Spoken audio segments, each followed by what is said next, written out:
The college football experience, Ohio State Buckeyes 2023 season preview episode on the Sports Gambling Podcast Networks, brought to you by our very own Patreon. Yes. Score exclusive perks, content, and contests, including our NFL win totals contest with $1,000 prize up for grabs there. Join today at sportsgamblingpodcast.com/Patreon. That is sportsgamblingpodcast.com/Patreon. Remember, as always, folks, to let it ride. Hey, folks, this is Bud Foster. You're listening to SGPN. Let's let it ride.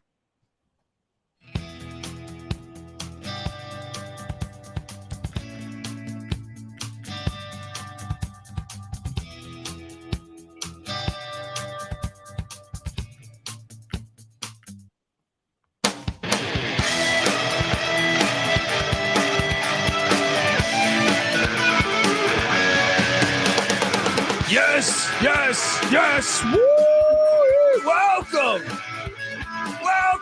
to the college football experience. Ohio State Buckeyes 2023 season preview. It's gonna be exciting talking about the Buckeyes. All of a sudden, I feel like everyone's like, oh yeah, they're gonna finish third in the Big Ten East. Are you fucking kidding me? I don't want to get ahead of myself here. But it's like, I get it. There's some question marks, but let's relax a little bit here. Let's relax. Perhaps you're wondering who the hell you're listening to. Well, my name is Colby Swinging Database Dan, AKA Pick Dundee. That's not a pick. This is a pick. He was raised in the land down under, where a man thinks on his feet, speaks with his fists, and lives by his wits. When Dundee happened, he was a superstar. I'm probably drinking too much and celebrating too much and not sleeping. Would have killed a normal man, but no, that's gone. The medical advice I got from that was like being hit by lightning. Pretend it never happened and get on with your life. I mean, we're talking about the Ohio State Buckeyes here. Like, this is football. This is football through and through right here. This is like the epitome of college football. Name brand. I mean, I could name 1,000 great players. Like, I feel like when you do the North Texas preview, you're like, oh, they got Joe Mean Green. They got, but for Ohio State, you can literally, I could be talking for 12 hours. All right. Like, there's a lot of legends. All right. Use Google. All right, folks. I'm excited to talk Ohio State though, because it's a big year in a way. But and I'm excited to have my friend back on the show. He's on the Buckeyes Wire. Give it up for Joshua Keatley. How you doing, Josh? Appreciate you coming back. A couple years ago, you got to come on the Ohio State preview, and then last year I think I fucked it up because I've been known to fuck up a lot of things. But a long time no see, brother, and appreciate you hopping on the show, man. Yeah, man. Thanks for having me back. Yeah, you brought me on. I talked crap about CJ Stroud and his weaknesses for 20 minutes. And then the next year when I finally bought in and I admitted how great he was and I got everything completely right, you didn't invite me on. But that's all right. That's okay. I'm here. Hopefully I don't make the same mistakes. But, It was a little bit of a Stroud thing, too. Before that Georgia game, I was like, well, he's good, but he's not super good. Now I'm like, that's a Georgia. I was like, hey, he might be super good. He might be super good. Yeah. So you're not the only one making that mistake, man. And look, I mean, we're gonna break down the schedule, the offense, the defense, special teams, the transfer portal. But I think the thing that everyone wants to know about, or I'm curious your take, is Ryan Day in general. Like, the guy's got an unbelievable record. Now, I've lobbied this on this very show. Now, this is not a shot at Ryan Day, in my opinion. Now, some people took it as a shot. I think I have a few 1-star reviews saying, hey, this guy thinks Ryan Day can't coach. All I'm saying is this. Ohio State is super fucking talented. So I think you could put a lot of coaches, there's a lot of very good coaches in college football. And I think you could put them in at Ohio State, and I think they could win 10 and 11 games almost every year.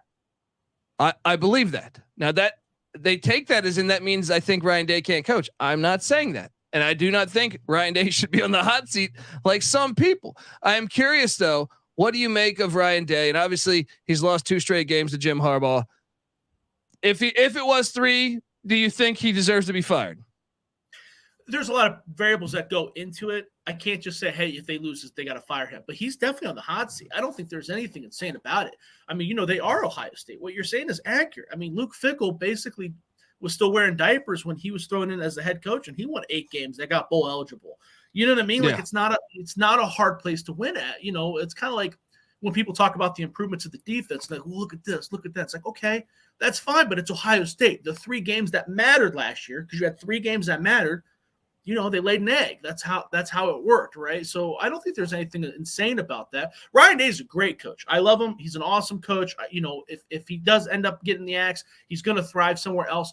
But at a place like Ohio State, you can't just be a good coach, right? You have to understand the rivalry. You have to understand the stakes that are at hand. And that's what makes Michigan and Jim Harbaugh, that's what makes them great. That's what makes them pound Ohio State. Michigan doesn't have more talent than Ohio State. Michigan never has a higher rating class. Michigan don't have the draft picks that Ohio State has. They don't have the speed. Yeah, it's a fact. It's a fact. They don't have the talent Ohio State does, but they whoop that ass because they're wanting that game. They really want that game. They're focused on that game. And that's why they lay an egg in the playoffs. Yeah. That's a good point. A very good point. But how much do you put into it, like that? Ohio State maybe has lost their physicality, and Michigan, although might not have the skill players that Ohio State does, they're super physical, and that's how Harbaugh is able to essentially grab these wins. What do you think that's true, or do you think it's just that Harbaugh is just a damn good coach, and the X's and O's wise he's found ways to beat him? I don't think that I don't think that Ohio State lost their physicality. I think that they run a less physical style of ball on both offense and defense. I don't think it's but I think that's by choice. I don't think it's because, everybody. I don't think it's because they've gotten weaker or they can't recruit or because the coaching staff is weak. I think it's by choice. They've emphasized speed and they've emphasized space, and the same is on defense too. They've built this team to beat teams like Clemson and Georgia and to compete in the playoffs and compete in the SEC and teams like that. Michigan, they went all in, they're pounding the ball, right? They're old school Big Ten. They're just like Wisconsin, Michigan State, the TJ Duckett days, or Anthony Thomas at Michigan. They've stuck to it. Harbaugh played that era, and he's brought it back to Michigan. So when Michigan plays that way and they bowl you over, you're going to roll over, right? Everybody talks about Ohio. Everybody brings up, Michigan beat the shit out of Ohio State last year, and they did. But if you look at the game, was what, 1-score game heading into the third quarter. Ohio State was winning going into the half. Ohio State, what happened was Ohio State rolled over. That's what happened. Yeah. It wasn't like they got destroyed, right? They just got sick of it. They're just but I guess we're not going to win. But I guess I'm curious, like, are they going to try to shift that philosophy at all? Of like, I know that it works against everybody else. They should have beat Georgia. I thought they should have beat Georgia, but it didn't happen. But it seems to work against everyone else. I'm just curious if you think maybe this year's team will be a little more physical along the line of scrimmage, or maybe to try to prepare for Michigan, perhaps. I don't know. I think that they'll be more physical because this is the best defensive line that I've seen at Ohio State in quite some time. But I don't think that that's by design. I think that that's just by accident because they got JTT and Jack Sawyer, who are both number 1 and number 2 defensive recruits in the country 2 years ago, right? So that's just how it works. I think that the emphasis, I don't think you have to be more physical to beat Michigan. You just have to know that you're playing Michigan. You got to crank it up to 11, dude, because that's what they're doing. And they're watching. Yeah. I mean, you can see it when you're at the Ohio State Michigan game. You can see the Michigan coaching staff and the Michigan players point and talk, and they're looking at they're watching the body language of those players. They know. You can hear when you're down on the sidelines. You could hear the Michigan guys talking crap, like, dude, they're done. They're done. They're cooked. Ohio State doesn't do that. They're very much more of like a, and there's pros and cons to it. They're more of a professional team, right? They go in there and they're like, this is our job. This is what we need to do. Well, sometimes when you're playing a team like Michigan, you need more than that. You need, that's when it's nice to have that guy. That's nice. It's nice to have half your roster from Ohio, right? Because they know they grew up with it, right? But, Ohio State, they're not like that anymore. CJ Stroud's from California. Jackson Smith and Jigba's from Texas. You know what I mean? That's fair. That's a fair point. That's a very fair point. Yeah. But I think bringing in guys like James Laurinaitis will help. I think that that's one of the biggest reasons why they bring guys like that in, because they were there. They care about it. That's part of their lifestyle.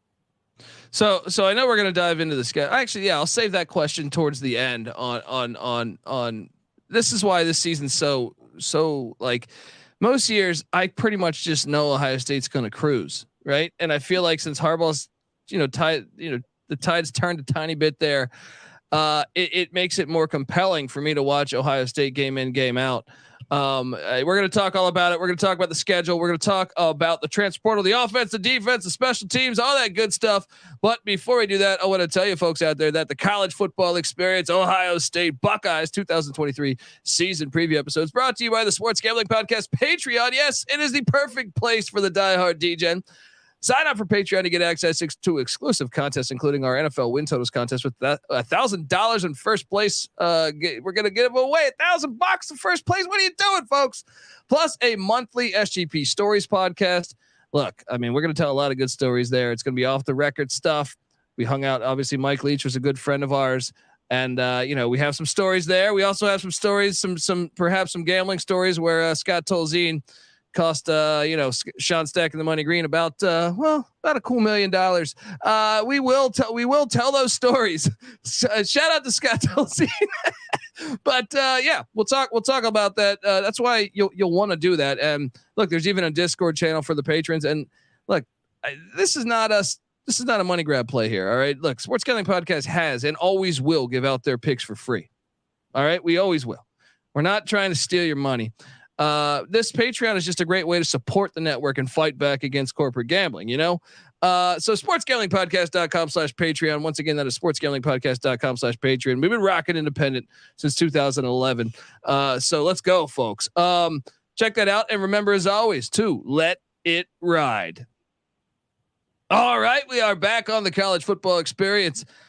Ohio State Buckeyes 2023 season preview. And I'm here with Joshua Keatley of Buckeyes Wire. Excited to talk about the Ohio State schedule, the offense and the defense and special teams. But, this is what's great about this college football season, in my opinion, is you have so many question marks at, Stetson Bennett's finally done with his 75th year of college, right? He's off. Still hasn't graduated, but he's off. He's off into the world making money and getting arrested in Dallas, pissed drunk. That's cool. I'm on board. Team Stetson. All right. But there's question marks in the Georgia quarterback room. There's question marks with the Alabama quarterback room. And I think you're going to maybe even say the Alabama defense.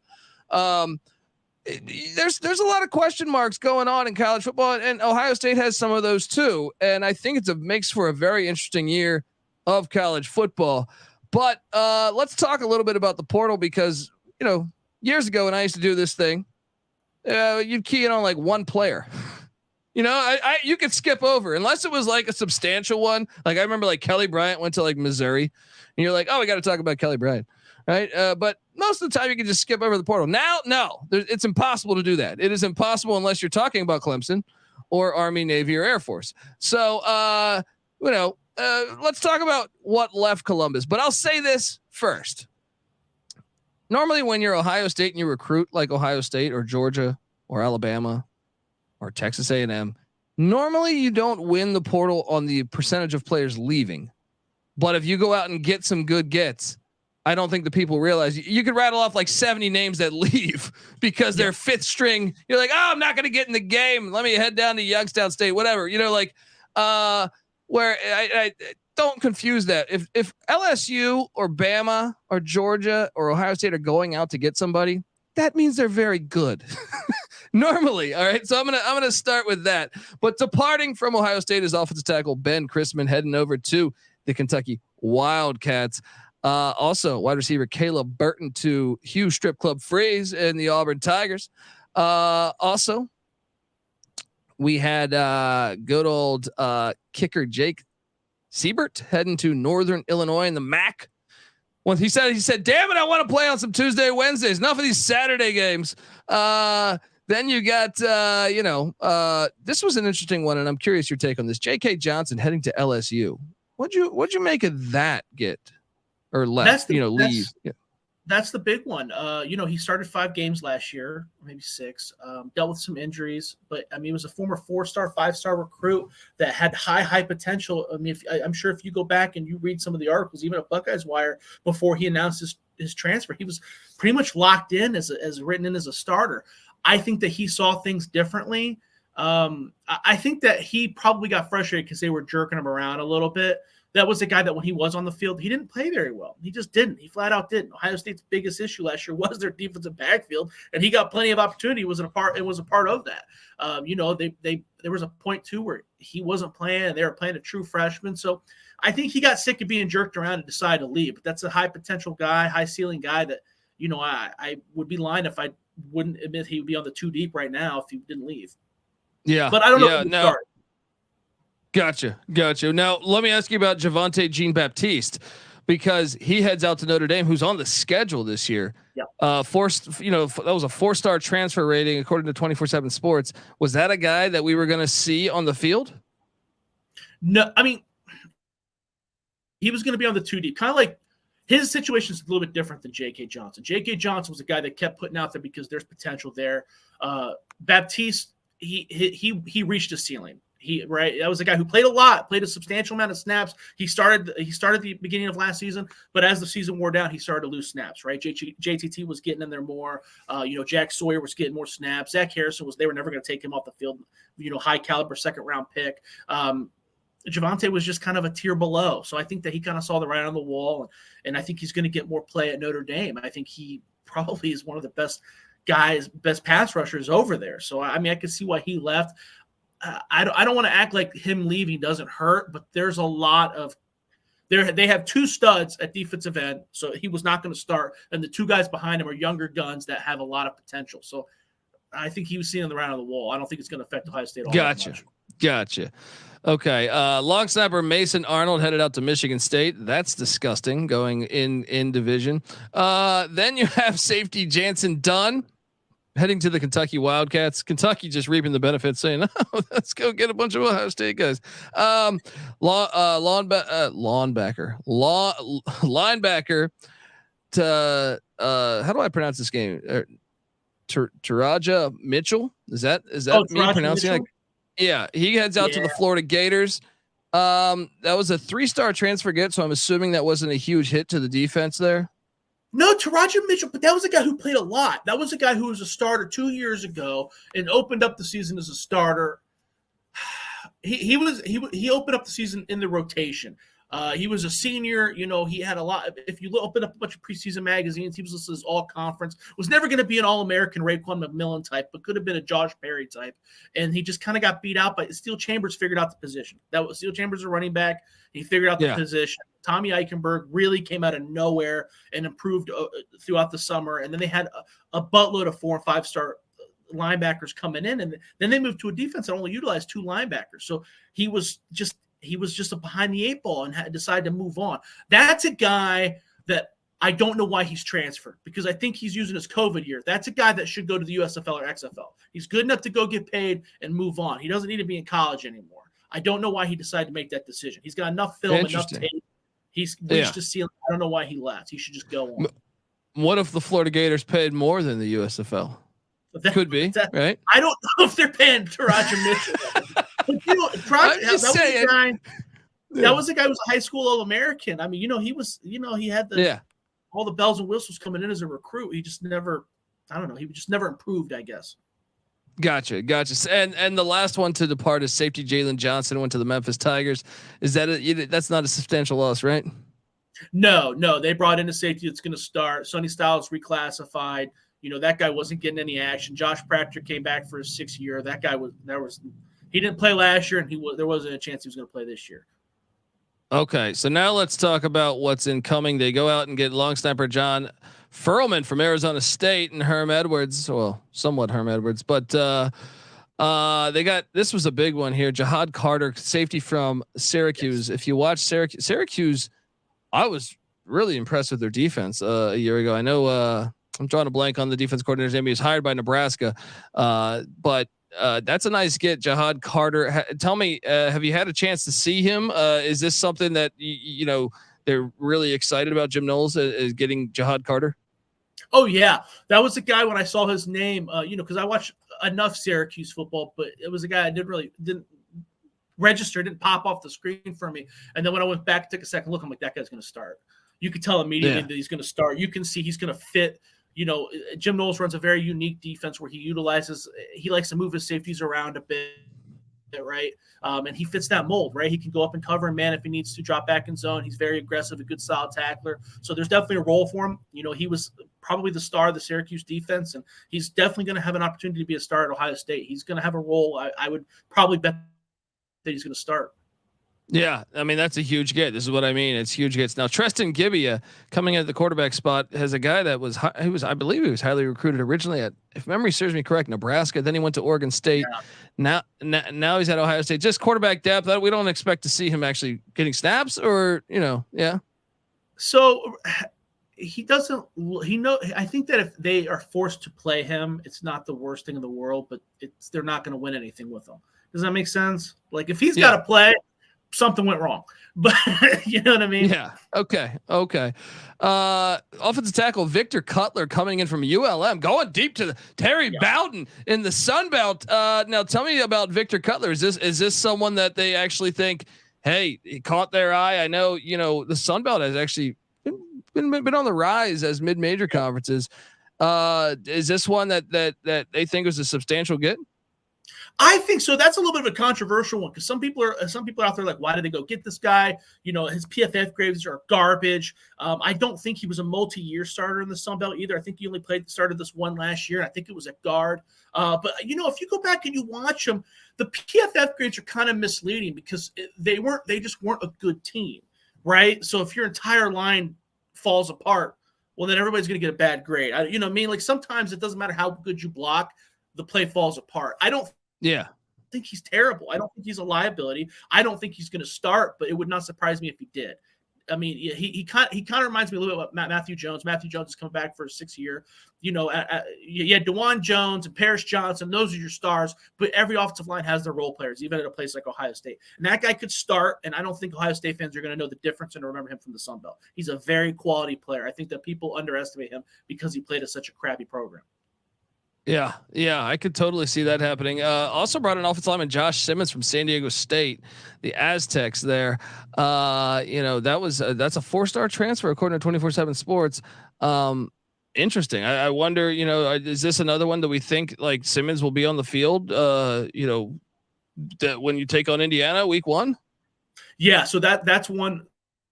Ohio State made a huge effort to try to grab one of these transfers. They swung and they missed on the kid from New Hampshire. They swung and they missed on the kid from Stanford. And then they swung and they missed on another kid who went to Florida State, I believe. They swung and missed on everybody they went to. Simmons was a late portal entry or whatever. I know there's different timelines for it. And he was the big fish. Ohio State went out and grabbed him. This is a guy that was all Mountain West last year, started at right tackle for San Diego State. He's got a highlight tape where he's just mauling people, right? So he's very impressive. All the reports come out of camp. If you talk to the players about him, they all say he's a freak athlete. You know what I mean? So there's also, he's going to get an opportunity to start. Whether or not he grabs it or not, it's going to be up to him. But they signed him with the intention of playing him. That's what I mean. Is the portal gets you can attack when you're at Ohio State. You pinpoint the few weaknesses that you have, and you're able to go out and get guys. Cornerback Davison Igbinosun, I think it is how you pronounce it, from Ole Miss. You brought in a couple guys from Ole Miss, also Tywone Malone on the defensive line. Any of those, really stand out as huge gets that will be impact players? Oh yeah, the corner's going to start. He had a great spring. He started last year at Ole Miss a couple games. He was kind of getting jerked around down there. That's not a guy who left because he was getting benched or because things were happening, wasn't playing. He might have been frustrated because he wasn't playing enough or wasn't, given the starting position. But I mean, he had opportunities down there and he was not bad. And, I guess he would be, I think he's a better version of J.K. Johnson. Ohio State sees some potential there. He's produced a little bit more than that. I fully expect him to start and be second fiddle to Denzel Burke. And then they also got wide receiver Lorenzo Styles Jr. Notre Dame wanted to move him to like a defensive back or something, right? Isn't that what happened? Yeah. He's moving to defensive back at Ohio State too. Oh, maybe. So, okay. So maybe that's it. Obviously, his pops, but I've also heard, and I don't know if 24/7 Sports has updated their website, but I think a couple Northwestern transfers have, or at least one that I believe has been rumored to be landing. I don't know if have they not made it official yet.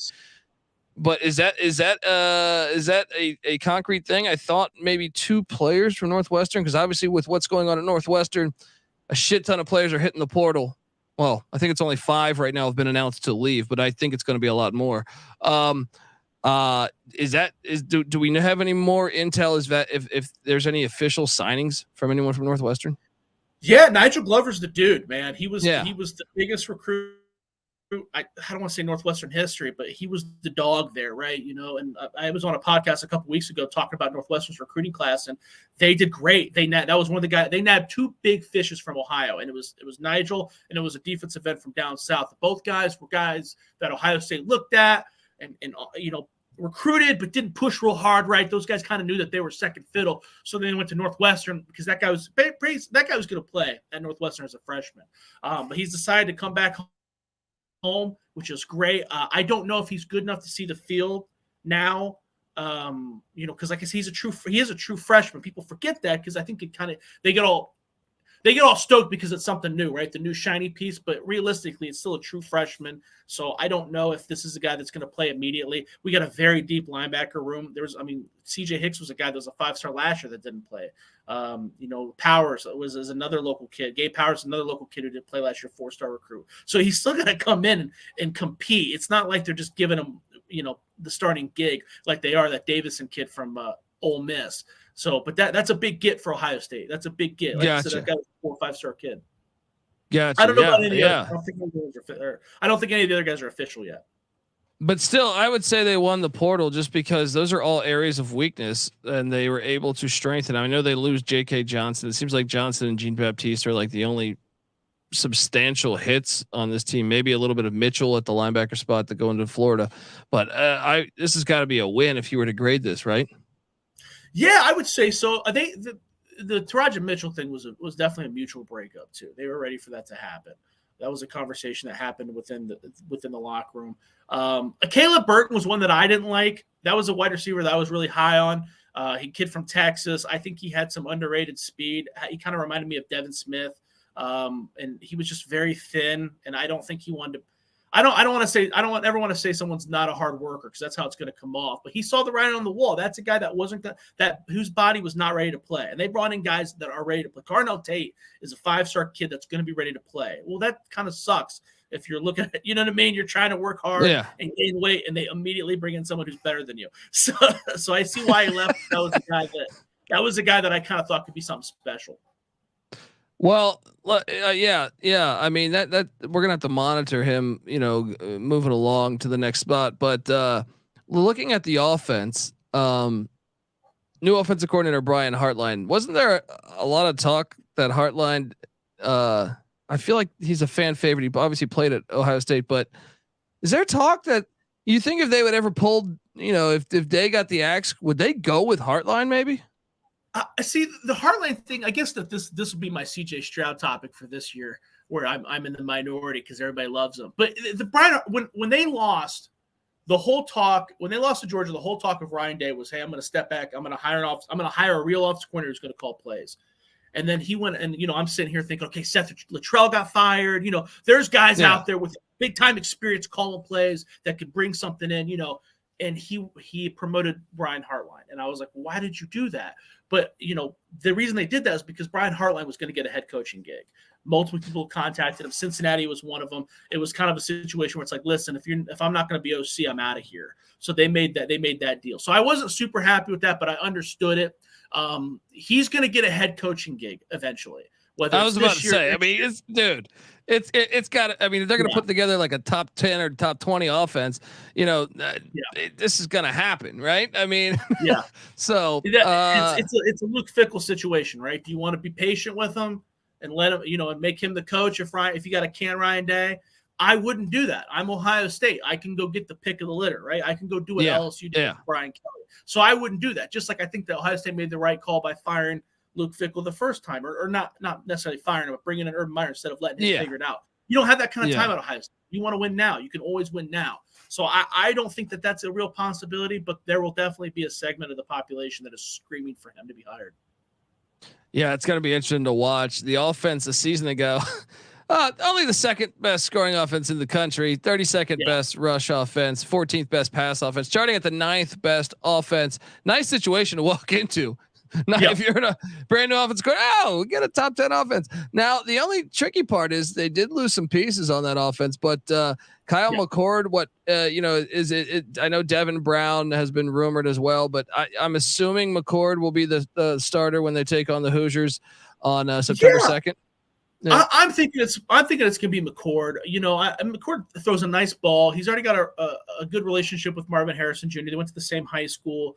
People forget McCord was a higher recruit than CJ Stroud. The guy can sling it. When you see him in practice, he's very, very athletic. He can run the offense and he can run it at a high level. The fan base is kind of down on him because when he did get an opportunity 2 years ago, he started the game against Akron because CJ Stroud's injury, and he didn't really flourish. I think he threw for like 1 touchdown.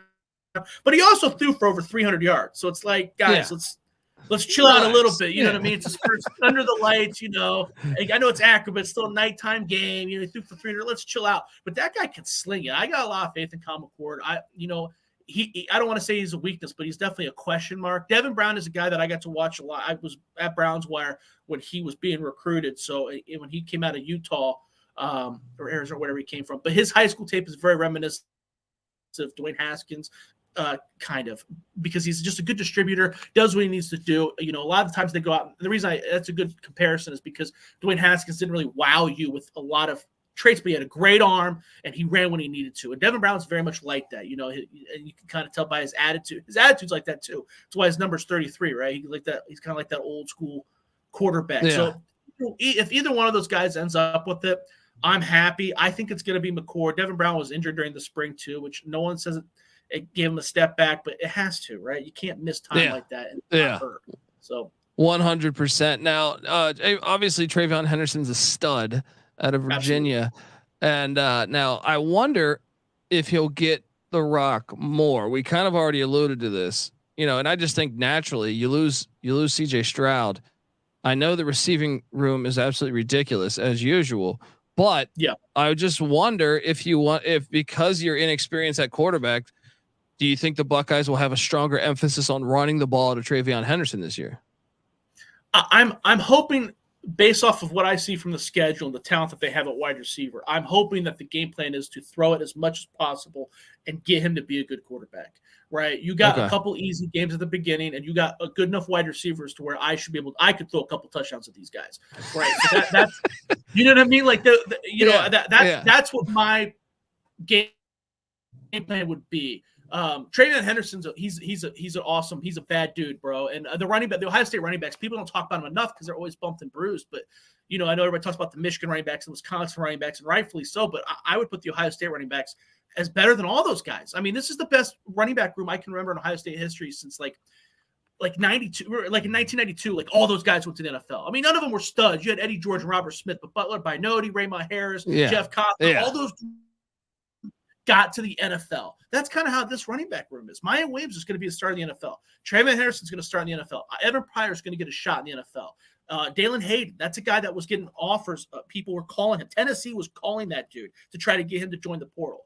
You know what I mean? That's 4 or 5 guys that Chip Trayanum is a pretty solid running back. Started in the Pac-12, and he's your 5th stringer. That's a good group, man. That's a good group. They just got to stay healthy, because if last year if Treveyon was hurt, Mayan was healthy, and then Mayan got hurt, and then Treveyon was healthy. But that's a great thunder and lightning roll, dude. That's a good group right there. Yeah. I mean, it's pretty impressive too. And then obviously the receiving room. I feel like I could go as to the last guy on the depth chart in the wide receiver position, and he's probably a stud that I've never seen play. But obviously Marvin Harrison Jr. I definitely think they would have beat Georgia had he not got knocked out of that game. Egbuka, Julian Fleming. This got to be the number 1 receiving unit in the country. I know Washington's got some guys. I know you could talk about Georgia went out in the portal and added Ra Thomas and some other guys, but Ohio State by far has the number 1 receiving room in the country. You would agree? Oh, 100%. I don't want to embellish it because I just talked about the running backs being one of the best. But dude, I don't think I've seen a unit.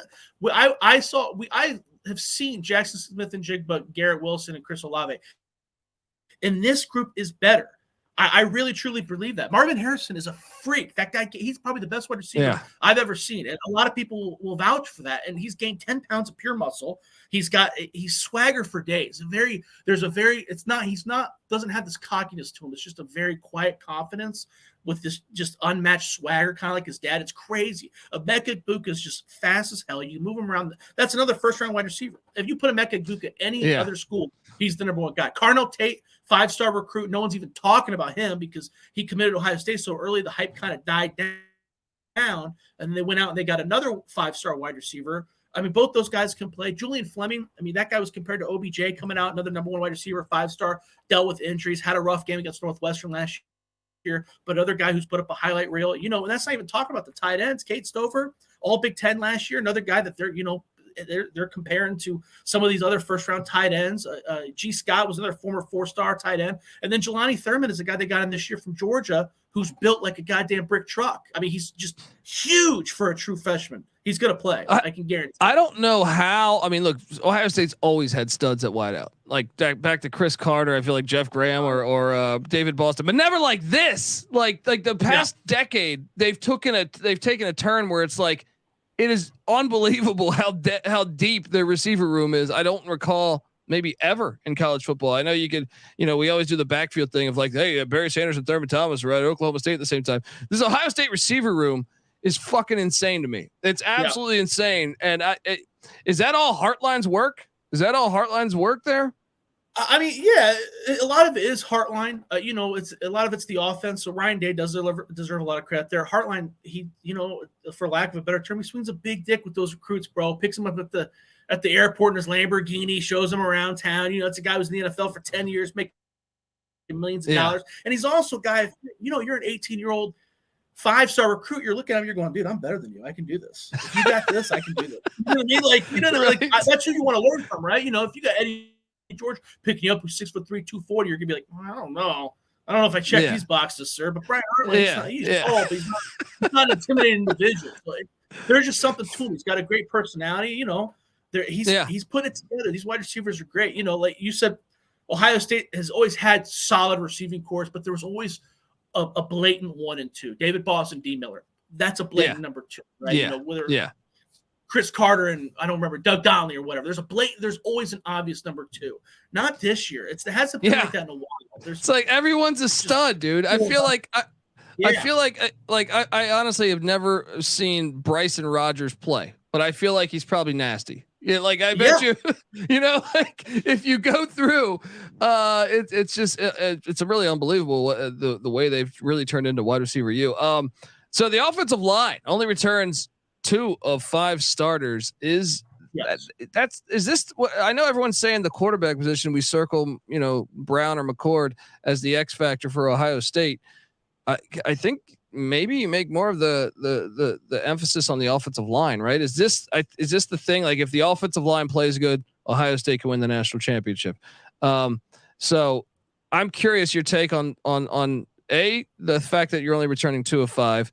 And I see penciled in, redshirt freshman center starting. That's got to be a little bit, I know Ohio State's always so talented, but talk to me about the offensive line. Do you think they are perhaps could they be better than last year? I mean, sometimes that happens where you bring in these backups or you hit the portal, and just because they didn't start at Ohio State last year or whatever school we're talking about, they could end up being better. But what do you make of the O-line?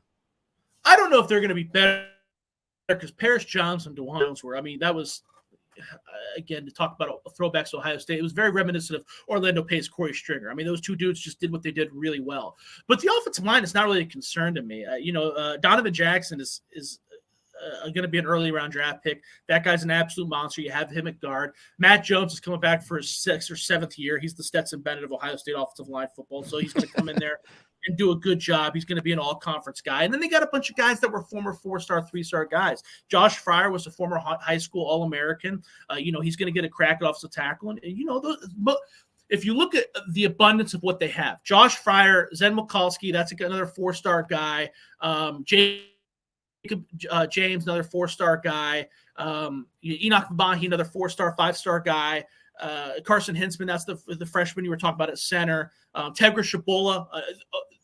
there's so many of them that somebody has to pop, right? And it's not like if they were all true freshmen, I'd be concerned, right? If they're one in Luke Montgomery and guys like that, I'd be like, oh man, that's not a good sign, because offensive linemen need that time to grow up. That's why it's so rare for those guys to play.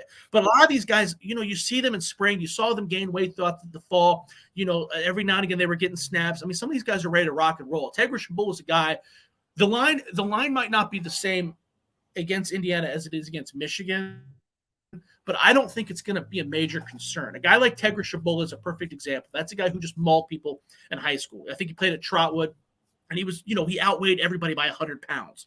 So he would just basically smash them in the ground and dry hump them till the play was over, right? Well, he has to learn how to play the position. So he's got a year to do that now. So he should be all right. And enough of those guys step up, you'll be all right. Because you got two guys that can play at an elite level. Donovan Jackson is an elite guard, and Matt Jones is, I don't want to call him elite, but he's a very, very, very top-notch player, and he's been there forever. So I don't really have a whole lot of concerns with the offensive line.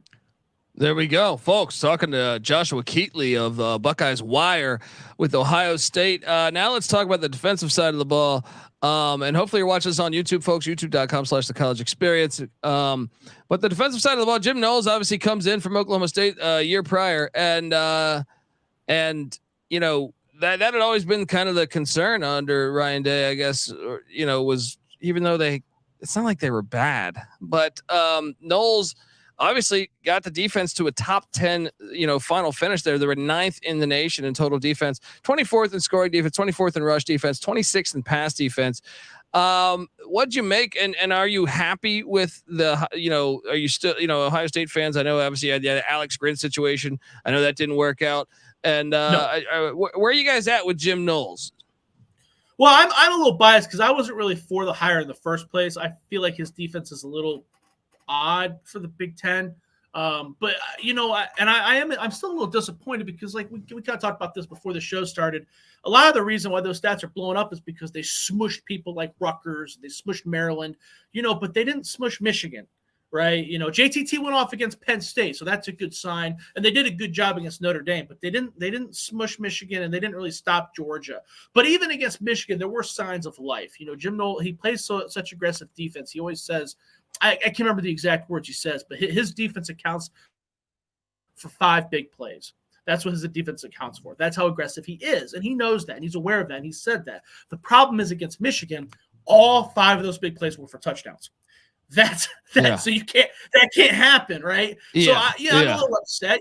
You would have thought that they would have slowed him down a little bit after running the same plays over and over again, and it felt like there weren't a lot of changes made during that game. But again, if you look at the whole grand scheme of last season, it's really hard to say, man, because remember too, these guys are good. So sometimes you'll be like, oh, this defense improved, and then you're like, well, JTT was one of the highest rated recruits in Ohio State history, and he had 3 forced fumbles and an interception. Is that the defense, or is that him coming into his own? It's kind of it's kind of a tightrope situation. You're going to be able to tell a lot this year because the defensive backs, I think, are still not elite. So you're going to be able to see what he can scheme up to make things work. And they play enough good teams that throw the ball to we're going to have a good idea pretty early, I think. So it's kind of hard to say. I'm still frustrated a bit. Okay, with 7 starters back, and I know we've touched on you think this defensive line is just this is going to be the unit that I think is the best unit on the defense. Is that a crazy statement? Oh, okay. No, 100%. Okay. Yeah. So the defensive line, obviously, with bringing in those recruits that we alluded to earlier, there's studs everywhere, really. The linebacking core, you touched on Steel Chambers, you touched on Eichenberg. Where are you at on the linebacking room? Do you think this is? I know you like you said that they only normally run 2. They're pretty fucking good though, right? Oh yeah. Both those guys are. Tommy Eichenberg probably should have been an All-American. Steel Chambers, remember he was a running back 2 years ago, man. So and every day he gets better and better. He's got the size, he's got the athleticism. That's a guy that's probably going to be a relatively early round draft pick if he improves a little bit. I'm not going to sit here and bang on the table like I am the defensive line and receivers, but that's a good unit. That's a really good unit. Those guys go sideline to sideline really well. They don't miss a whole lot of tackles. So I feel pretty comfortable. Behind them, you got CJ Hicks, who's a former 5-star, living right down the road. And then you got Cody Simon, who was the starter last year over Steel Chambers, and then he got hurt. So that's another guy who's going to be healthy, who was originally a starter as a backup.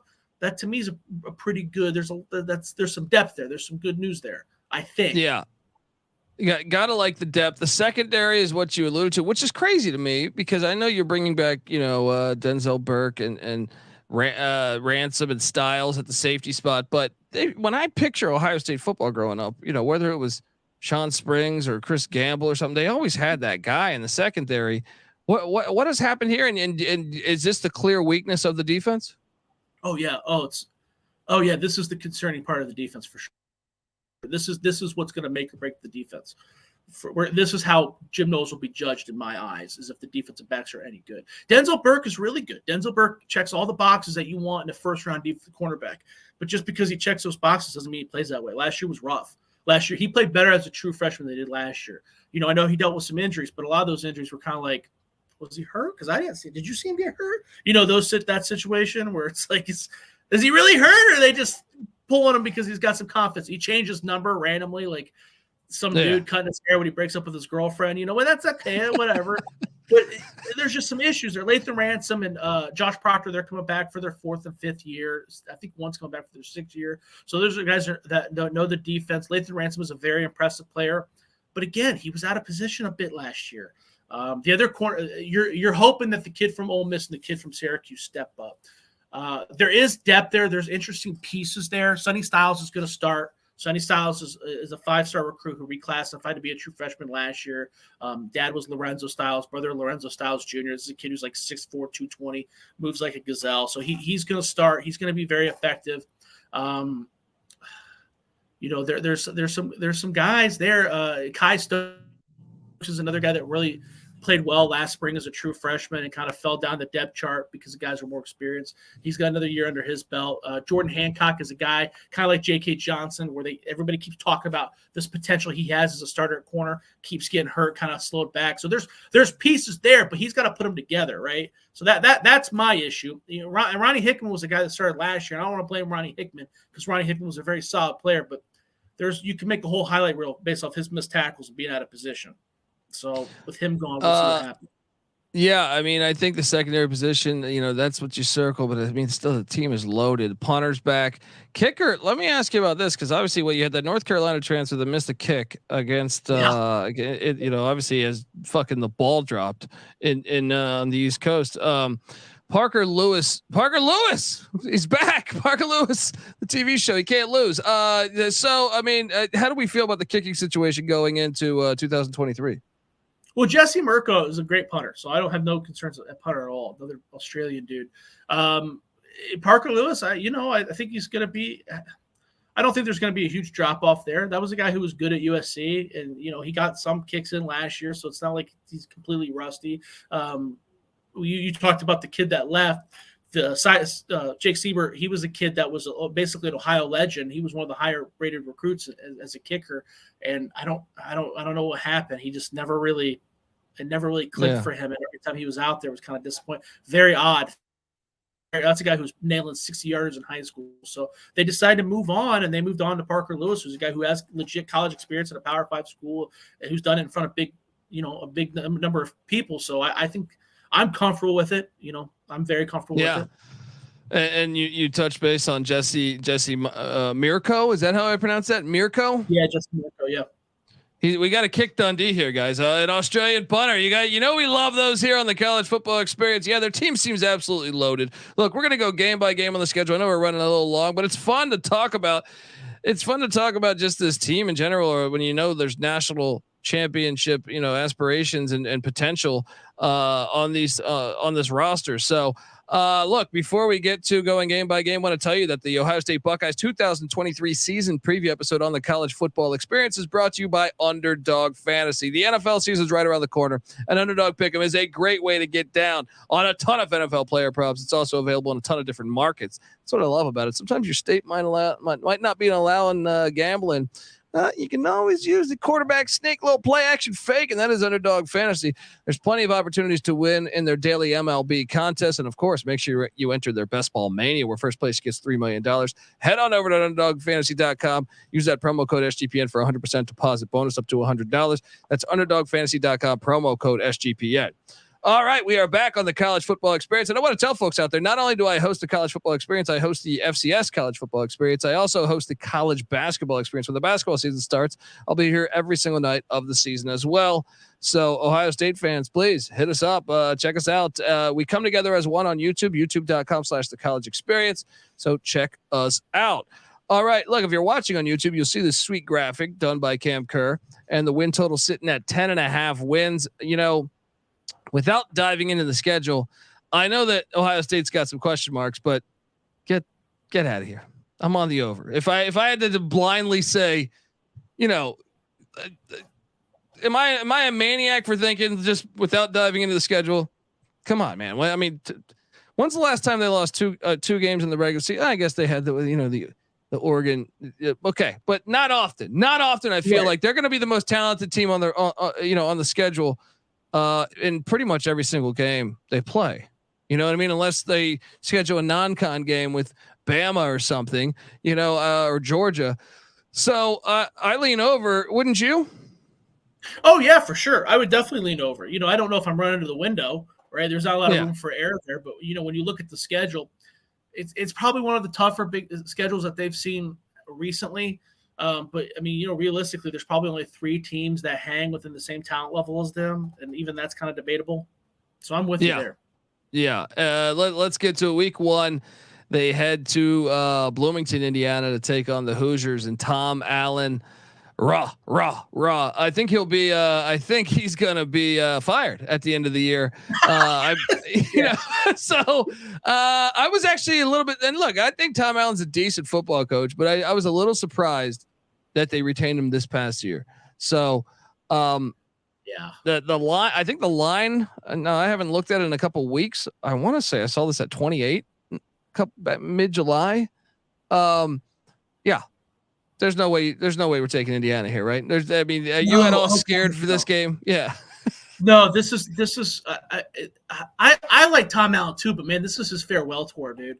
I don't know what happened. I don't think he's a bad coach, but I don't think he has a handle in the locker room. They brought in Connor Bazelak last year, and there was all this hype around him, and then the dude transfers out the very next year. And it's like, then they bring in a kid who used to be a high recruit, but this kid's got no experience. It's like, from Tennessee, right? Yeah, but he's got no. Connor Bazelak came in with a baker's dozen starts in the SEC, and he couldn't win with him. Couldn't do anything. Couldn't sneeze anything. So no, I think that they got some speed. I really like Jalen Lucas, but even him, they don't really utilize him all that well. I don't see this being an issue really. Yeah, and then the very next week, the Penguins of Youngstown State coming in. Look, I know normally they don't put an FCS on the schedule, but I don't mind it if it's one right up the road. A little trestle love. We don't need to dive into that. 2-0. And then interesting one though. I am a little, Ohio State should still be a 3 touchdown favorite, maybe 4 touchdown favorite, maybe 5 touchdown favorite against Western Kentucky, but they can sling the rock. They got Corley, the wide receiver, and then Austin Reed, that transfer came out of the D2 from West Florida. That will be, what I like about this game on the schedule. If you're an Ohio State fan, you're unsure about your secondary. They are going to throw the ball the entire game with the air raid. So you're going to get a lot of reps for your secondary. Now I still have Ohio State winning by about 35 points, but, what games out of the first 3 is the scariest game? Western Kentucky? Yeah. I don't know if it's the scariest, but I agree with you. I was going to say the exact same thing about it's going to test what you suck at, right? Indiana's not going to test your weakness. They're going to just lean into your strengths. Same thing with Youngstown State, unfortunately. But Western Kentucky, Austin Reed is a smart guy. You know what I mean? He kind of, we were talking about North Texas before the show, like Mason Fine didn't make a lot of mistakes, right? Sometimes those small school quarterbacks, even though they don't have all the talent, them being intelligent and putting the ball at the right place can really, really help your defense and learn. So it wouldn't be shocking to see them put up a couple points there just because the defense is still learning. You got to use opportunities like these to try different things. I think that was one of the biggest issues with Wisconsin under who was the last coach? I can't remember his name. Paul Chryst. When Paul Chryst would play like Western Michigan, it was like a little kid playing Madden. He would just run the same play that he knew worked over and over again. And it was like, dude, you got to try. Yeah. Why don't you try throwing the ball? Why don't you see if your quarterback – don't wait until Ohio State. You know what I mean? Yeah. So Ohio State's pretty good about that. They're pretty good about incorporating different things that they might not use later on, but let's see if we can do it. So that Western Kentucky will be a good place for that. I interviewed Phil Steele. He was on the show a couple days ago, and September 23rd, Ohio State heads into the Golden Dome in South Bend, Indiana, to take on Notre Dame. And I was a bit surprised. See, I am not as bullish on Notre Dame as a lot of people are. I understand their defense is going to be very good, and especially their secondary. And maybe Phil Steele has a point when he says that he goes, there's already a line on this game out there in the universe. And he disagreed with it. He said this is a 50-50 game. And I was a bit surprised by that, because I get it. Sam Hartman comes in, and I like Sam Hartman, but I am concerned that he committed with Tommy Rees. Tommy Rees then leaves for Bama, and he ran the slow mesh. I almost think that's a little bit of a cheat code, as far as quarterback. They didn't struggle with Jamie Newman when they went from Newman to Hartman. And I just like Clausen, the new quarterback Griffiths, he says is going to be fine. He's not even worried about that. I was surprised. Are you surprised that Phil Steele, I know I would say something like that, of like, hey, this is a 50-50 game? Cause I'm like, really? Cause I kind of lean like Buckeyes minus, 10 points or 8 points or something like that. No, I definitely side with him more than the double digit spread. I think Ohio State wins. And I say that with a level of confidence. I don't want to say 50-50, but I don't think it's going to, if it's a double digit spread, my money might be going to Notre Dame. It's early enough in the season to where I think that Kyle McCord or Devin Brown, whoever's starting the quarterback, is still going to struggle. And Notre Dame, their biggest strength on offense is their offensive line, I think. Right. Yes. So if Ohio State's still struggling on defense or figuring it out on defense, well, their strength, if Ohio State's defensive backs suck like they did last year, the only thing that's going to be able to save them is JTT and Jack Sawyer and Michael Hall just destroying whatever offensive line they go up against. I don't know if they're going to be able to do that against Notre Dame. Notre Dame has one of the best offensive lines in college football. So those defensive backs actually have to play. And so that's a little worrisome. Like you said, Notre Dame's got some good defensive backs too. So if I'm looking at the schedule, I'm looking at people that can hang with Marvin Harrison and Egbuka. That's one of the teams I could see happening. So I still think it's an Ohio State win, but I could definitely see why there's trepidation as to, pour your money on it, if that makes sense. Yeah, I got him 4-0, and that is an interesting thing with the offensive line, maybe neutralizing the strength of Ohio State's defense. But I got to take the Buckeyes. Just there's too much talent at the skill positions. I feel like Notre Dame, hasn't had they haven't had a great wide receiver room in a long time. I know they've had Claypool and stuff like that, but I feel like, they used to like. Growing up in the 90s, I remember like in the early 90s, they had like 2-3 guys deep of like really good wideouts. I feel like they haven't had that in forever. So yeah. I don't know what it is, but maybe Marcus Freeman can ignite that. But so I got them 4-0 heading into the bye week. Then they're home to the Maryland Terrapins. I heard Mike Loxley at Big Ten Media Day saying, hey, this is the first time I'm going to announce this, but we're competing for championships in the Big Ten. So I loaded that up on Twitter while I was at that happened, I believe, while I was at Mountain West Media Day, and I was drinking a Sunkist, and it almost came out my nose because I was not expecting him to say, no, we're competing for championships. But they do have some talent, but I'm like, wow, okay. Are you at all scared of this game, especially out of the bye week? I just feel like Maryland's going to lose by another, 40 points again. But what do you make? What do you make of this game? I'm not scared, but this is going to be the game where Ohio State beats them by 50 points, and everybody goes, "Whoa, Ohio State's back!" Because I think Maryland's going to be ranked. Maryland is good this year, dude. Mike Loxley, I don't think he's a good coach, but he's good at knowing that he's not a good coach. So I think he works the transfer portal like a genius. And then he went out and hired who did he hire? He hired Kevin Sumlin. And, he's got and Gaddis.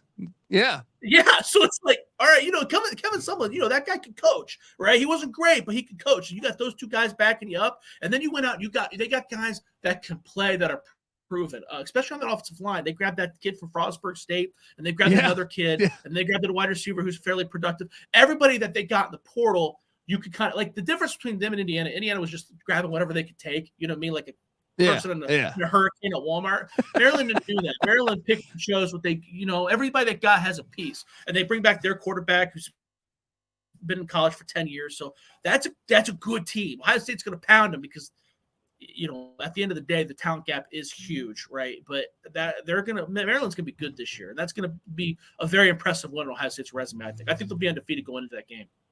Yeah, I think so too. I got them 5-0, and then they head to Purdue. Purdue's a little bit of a mystery team. Graham Harrell coming in to run the offense. They go out and get Hudson Card, who I actually think is a pretty good quarterback. Ryan Walters, good defensive coordinator.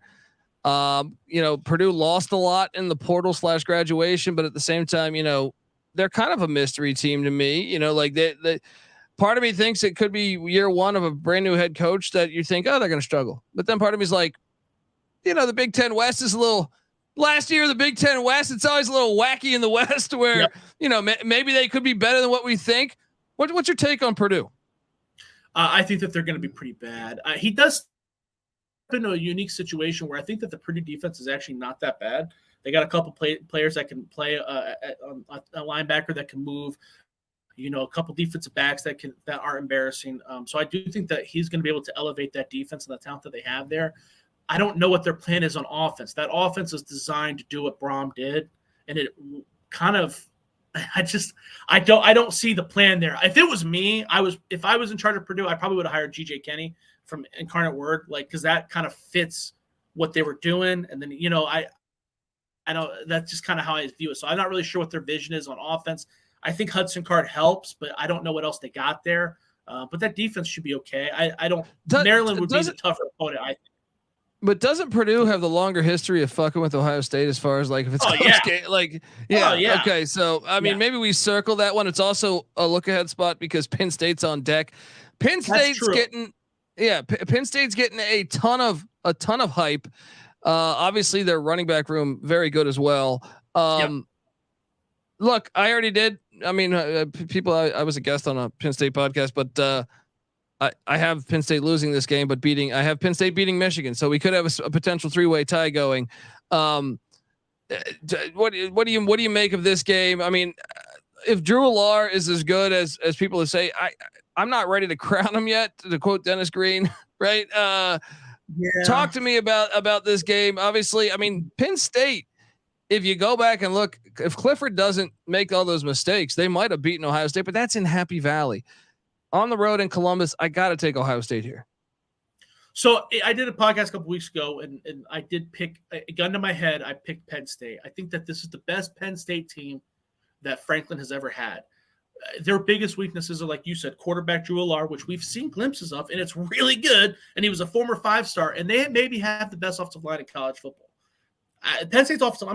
They got a guy that's going to be a top 5 pick, and they have another guy that's going to be an early pick, and then they got other guys. All those guys are going to get drafted, and they return. I think all of them started the last 5 games, but 3 of them started every game. That's an experienced unit. It's going to be able to protect him while he gets his groove. Their running backs are good. They went out. They got Dante Cephas from Kent State, who's going to be a good second field to Lambert on the other side. Yeah, they're really good. The linebackers are really good. You got Curtis Jacobs, who runs up and goes sideline to sideline. It's just the team is. This is the best Penn State team I've seen in a long time. Even on the defensive side of the ball, the biggest weakness is defensive backs. Well, Kalen King led the Big Ten in pass deflections last year. I know he was second fiddle to Joey Porter Jr., but that's a goddamn good second fiddle. I think he's ready to step up. So that's who scares me out of the Big Ten is Penn State. But James Franklin he makes foolish decisions all the time. That guy, we talked about Mike Locke. It's a Pennsylvania thing. Narduzzi might do it too. So that would be, if they lose to Ohio State, that's why, because James Franklin's going to do something stupid. But this team is, it's hard to find a weakness on this Penn State team. This might be a national championship team, dude. This team is good, bro. This stretch in the schedule is very interesting to me. Even if you throw in the Maryland game, Maryland undefeated, then at Purdue, even though we don't think Purdue's going to be very good, it's just it's a sleepy spot because it's right before you're home to Penn State, and then you head to Madison to take on Luke Fickell. obviously a legend in Columbus, but they're going with the Derry Raid offense with Phil Longo coming in, former Mike Leach guy. I have no idea I've said this on this very podcast. The teams that are most interesting to me in college football, I think Deion Sanders in Colorado, because I've never seen a roster with 75 new people. B, Texas A&M hires Bobby Petrino, right? And I just feel like there's a lot of dynamite on the sidelines for it to go terribly wrong or really good. One of those that I say in my top 10, probably number 2 or 3, is Wisconsin getting rid of essentially the power rushing attack and going air raid. If you watch North Carolina football the past couple of years, Phil Longo could light it up, but damn, were they some soft teams. So I don't know that that's all Longo. I feel like it's more on the defensive side of the ball, but which obviously is Fickle's specialty. It makes it so compelling to me. I think Wisconsin's must-watch TV each and every week, but I have no idea. Like, part of me is like, oh, do you want to play Ohio State style of ball? Oh, they're going to fuck you up. You know what I mean? Like, but then part of me is like, maybe, it's jump around. That place gets bananas. Maybe they'll be able to hang more than they normally do against the Buckeyes. What do you make of Wisconsin, man, in this game on October 28th, Halloween weekend? I think Wisconsin's going to be good. I etched them in the Big Ten championship. They did a lot of things in the portal too that kind of cater to what they're trying to do. Tanner Mordecai, they got that wide receiver from USC who didn't play a lot, but former 4-star recruit. So they've done a lot of things. I think Luke Fickles is a solid coach. Phil Longo, I think he is another guy who's aware of his weaknesses. So I think that Wisconsin's going to be a good team. But back to what you were saying about you're going to play Ohio State ball against Ohio State. They're not ready for that. So especially if they come off of a loss or a tough close game against Penn State, they're going to be looking to get some of that fury out. This is a game where I think that it's going to be another resume pattern where Wisconsin's probably going to be undefeated or very close, and Ohio State's just going to pound them. I don't think Wisconsin's just not ready for it, but they're taking steps, and I think that they're going to be a good team. And I think that they're probably going to show it in the bowl game against whoever they play. Yeah. All right, it's got a fascinating story there with that development there in Madison. But so after that bye week, then I'm sorry, not after that. After that game, not a bye week. They head to Piscataway to take on Rutgers. I am calling for Schiano to make a bowl, but they still lose by 56 to Ohio State. All right, 6-6.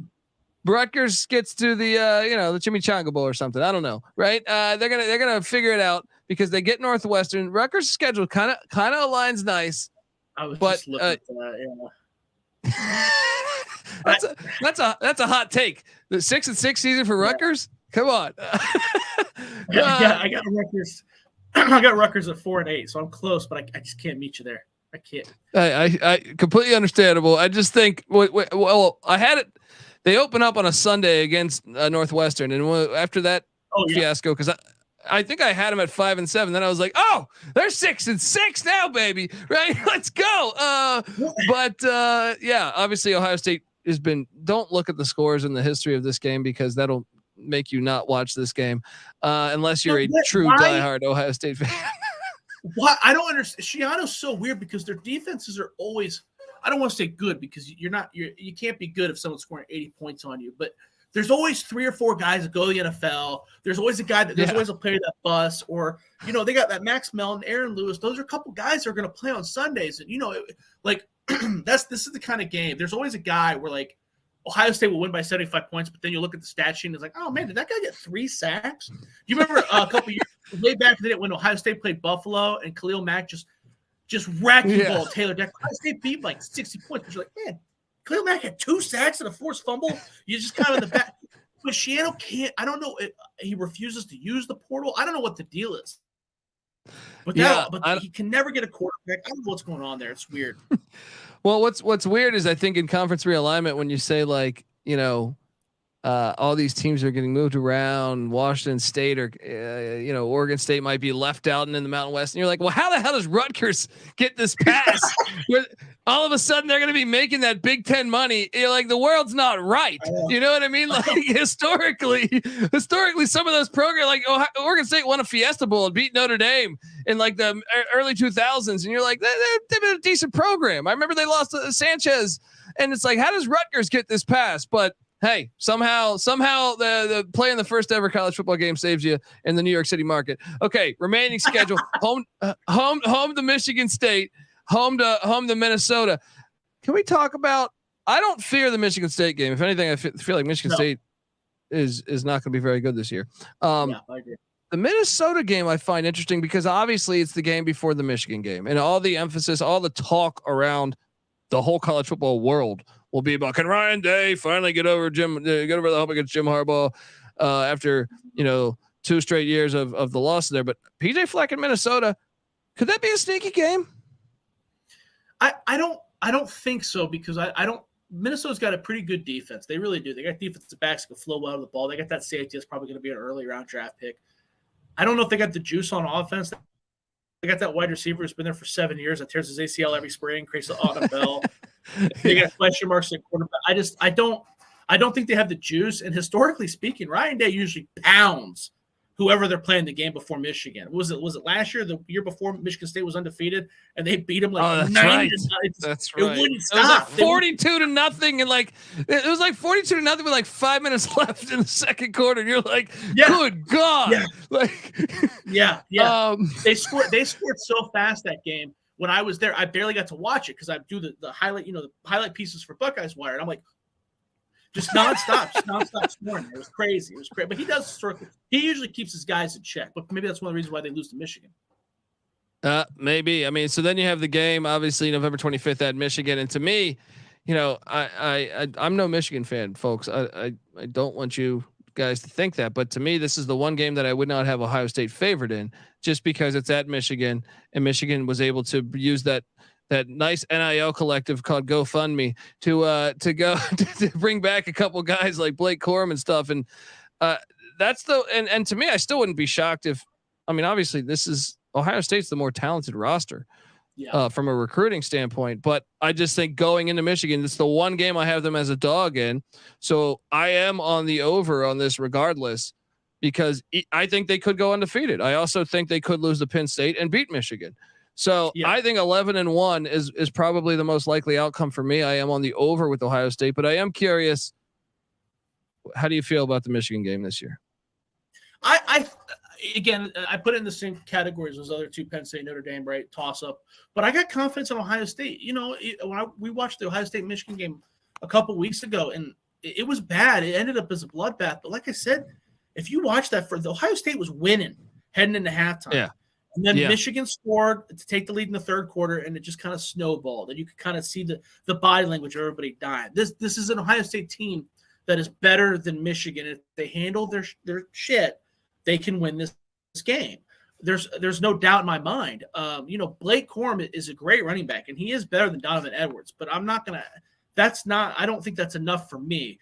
Especially when you got Marvin Harrison come back, Egbuka coming back. Treveyon Henderson was pumped and bruised too. If you remember that game, we started with David Johnson, who was a walk-on wide receiver. That's right. David Johnson was a walk-on wide receiver and started against Michigan. Things are going to be a lot different when you got Treveyon Henderson and Maya Williams healthy, if they're healthy. So I got a lot of faith. And plus you got the fact that someone might lose their job if they lose. That's always that's always an extra added bonus. You know what I mean? So that's why I use the word lightly. I said I favor Michigan. I don't. This is to me a rivalry game, and honestly, if you look at it on paper, Ohio State is the more talented team. So I really have this as like a 50-50 game.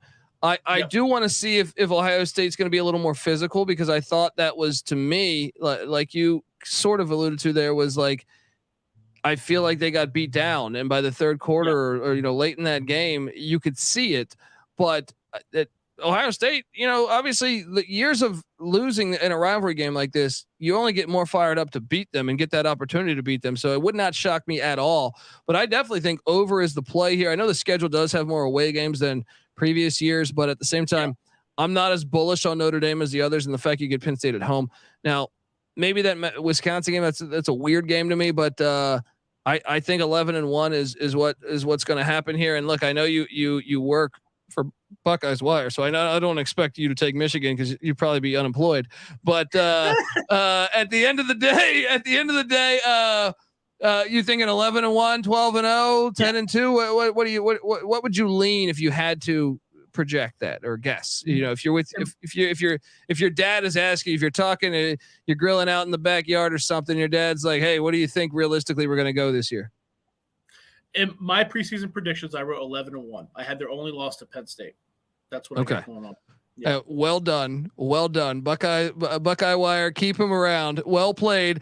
Look, I got a few more minutes here. I had a chance to sit down with Michael Barker, who, Josh, if you haven't followed this guy, his name is College Football Campus Tour on Twitter. He's been to every single college football stadium in the FBS and like 90% of the FCS. And I think he's going to finish the FCS this year. He's also been to a lot of D2, a lot of D3 schools. I had a chance to sit down with him to talk about, the shoe essentially. So here is that interview. So if you, Josh, you give me a couple minutes here to play this interview. So with further ado here is Michael Barker. Joining me on the College Football Experience, Ohio State Buckeyes 2023 season preview episode is none other than Michael Barker, aka College Football Campus Tour. I call him the king of college football stadiums, but he is on Twitter at CFB Campus Tour, and he runs to me the best Twitter page there is because he's been to every single FBS stadium, most of them like multiple times, I feel like, and then a ton of the FCS. D2, D3. I mean, he documents it all. He'll do like 5, 6, 7 games a week. In 1 week, he'll hit that many stadiums. He starts with, like there'll be a Maction game on Tuesday, a Mountain West game Thursday, and then 3 games on Saturday like he did last year in North Carolina. Absolutely unbelievable follow. And what Michael does too, he does like that. It's not just like some drunken idiot who's documenting him going to a game. No, there's the photo of the game. A lot of times he'll show you the history of the stadium. And even in the off season, he's visiting stadiums and keeping you up to date on renovations and all this good stuff. Michael, I appreciate you hopping on the show to talk about what I am assuming you're going to join me here on this is that this is one of the cathedrals of college football. And once again, I'll go back to the Notre Dame conversation. Could you imagine a playoff game at the Horseshoe? Oh man, I appreciate you hopping on the show, man. And how you doing? I'm doing great. And yeah, the kind of the juices get flowing when you talk about December football at the Shoe. I mean, we always know that every other year, the last game of the season is Michigan, Ohio State there. Well, imagine, 2 weeks later, we got, Georgia coming to the Shoe for a big game. So I'm totally on board. One of the classics, cathedrals, all must visit college football stadium. Yeah, I mean, Google image this. This will be my pitch to anyone who's into football that maybe just hasn't checked out college football and maybe just going along for the ride with the NFL. Google image the stadium. There's nothing better than look, I love Lambeau Stadium. I've been to Lambeau Field, right? I've been to Lambeau Field. It's not even close to this, in my opinion.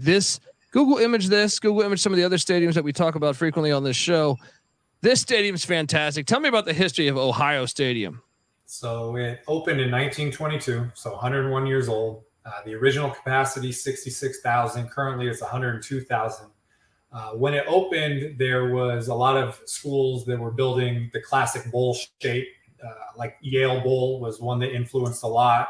The Rose Bowl, plenty, the Big House in Michigan. This one was a double-decker stadium, and it was probably something you're seeing in some of the photos is the rotunda that is outside, and it's at the north end zone, outside the north end zone. It's designed to look like the dome at the Pantheon in Rome. So you have all the classic features being taken from all different cathedrals, as you put it.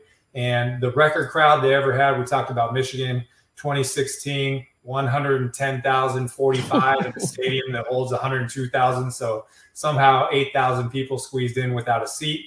And a cool fact is when the Shoe opened, they had a track there. And, over the years, they lowered the field, they filled in the track, they put seats there. But if you ask the question, who's the best athlete to ever play or perform at the Shoe, in 1936, Jesse Owens ran track for Ohio State. And during that year, he went 42-0 in races and of course, went on to the Summer Olympics in Berlin and won multiple gold medals. So he might be the best athlete that's ever taken the field at Ohio Stadium. Wild, absolutely wild, man. I mean, to consider that too, with how many great athletes have came through the Buckeyes football program. So tell me, how many times have you been there? And have you? One of the things I feel like I got to get to before I die is the game, man. I got to get to a Michigan Ohio State game. Both stadiums are classic, but I feel like, call me crazy. I think I and I don't want to hot potato you here. I'm just saying, I think I lean Buckeye Stadium as opposed to the Big House, but both are fantastic, and I cannot wait to catch playoff games there. How many times have you been here? So I've been there for one game, and Michigan Stadium versus Ohio Stadium, you're talking about like 1A and 1B. So it just is a matter of what's your preference. I have not been to a Michigan Ohio State game yet. There's certain bounties that even if you've seen a game at every stadium, you still have. But I did go to a really good game in 2021. It was part of a doubleheader. It was a noon game at Ohio State and an 8 p.m. game at Michigan. It's about 2 hour and 45-minute drive in between, so it was definitely possible. This was number 6 Buckeyes versus number 22 Oregon Ducks. It was a great game. CJ Stroud threw for 484 yards and 3 touchdowns, but it wasn't enough, and Oregon pulled off the upset 35-28. But even they were up by 14 points in the fourth quarter, and that crowd was just surging and, fueling the comeback. And even though Oregon held a 2-touchdown lead in the fourth quarter, it did not feel safe. They got the touchdown to get it within 7. So I'm just imagining you go there, you're an opponent, you get down 14-0 in the first quarter, you are in trouble. So this is one of the best looks-wise, environment-wise, history-wise. It's hard to beat the shoe. Amen. I mean, I get lost on the Google image pages. I'm just looking at each stadium looking at each shot of this stadium, and it's like, man, the thought of that we got to get the home playoff games here. I'm not just talking about the first round. I think second round, and I think just come on. I mean, this is why college football is great, is you get stadiums like this. Make it happen, folks. And look, Michael, appreciate you hopping on the show to talk about Ohio Stadium, man. And perhaps one day we can catch a playoff game there.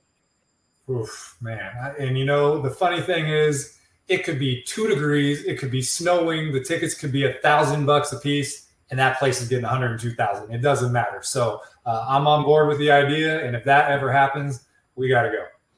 Amen. Yeah, that's what I'm talking about, man. They in my opinion, Big Ten championship pisses me off when they go to Lucas Oil. It's like, you have classic stadiums.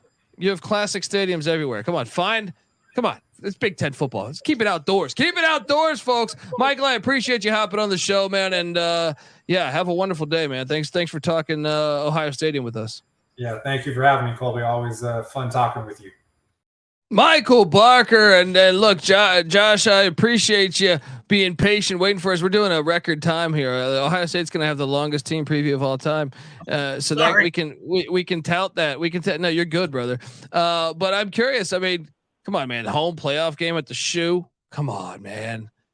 Oh yeah, yeah, man. I was upset when they talked. When it was, what was it? The athletic director was. They were talking about that, and the athletic director for Ohio State, G. Smith, said, well, can we do it in Indianapolis instead? Like, would we be able to pick? And I'm like, what are you doing? Why would you want to do that? Come on, man. I mean, I get it because indoors or whatever, but yeah, man, Ohio State games are fun to go to. Like, the stadium it's unique. All Big Ten stadiums are unique in their own way because, like, Ohio State's in a city. Columbus is a pretty major city, so you're driving around the city, and all of a sudden you're like, oh man. Like, I had some friends visit me from Chicago. And they're like, where's the state? Oh, like, it's just kind of cool. Penn State's out in the middle of cornfields and stuff, and Michigan's got that weird. It's kind of in a valley, so you don't really see it. I always love asking players too when I'm interviewing, like, where's the weirdest, where's the most intimidating place you've ever played? I kind of stopped asking because they all said the same thing. All Ohio State players will tell you Penn State, because the stadium comes up out of nowhere. You have time to think about how huge that building is. So it's but Ohio State's one of those places, man. It's cool. you gotta. I mean, come on. If the Browns and Bengals can play their games in December, we can play the game. Can you? And what will you do for the economy, the local economy? I mean, come on. And by the way, shout out to Tommy's Diner. You ever been to Tommy's Diner? Oh yeah. A few times. They're fans of the show. So shout out to Tommy's Diner. If you're listening to this, folks, go check out Tommy's Diner. Appreciate all them checking us out. But look, I'm on the over. Joshua's on the over. And look, folks, give him a follow on Twitter because, I mean, you can check out Buckeyes Wire at Buckeyes Wire on Twitter, but also give Joshua Keatley here a follow at Josh Keatley 16. Josh, I know you played D1 football at Valpo, the Crusaders. Yeah. I'm not calling them. I'm not fucking calling them the Beacons or whatever they're called now. The Crusaders, right? Yeah. I host the FCS college football experience.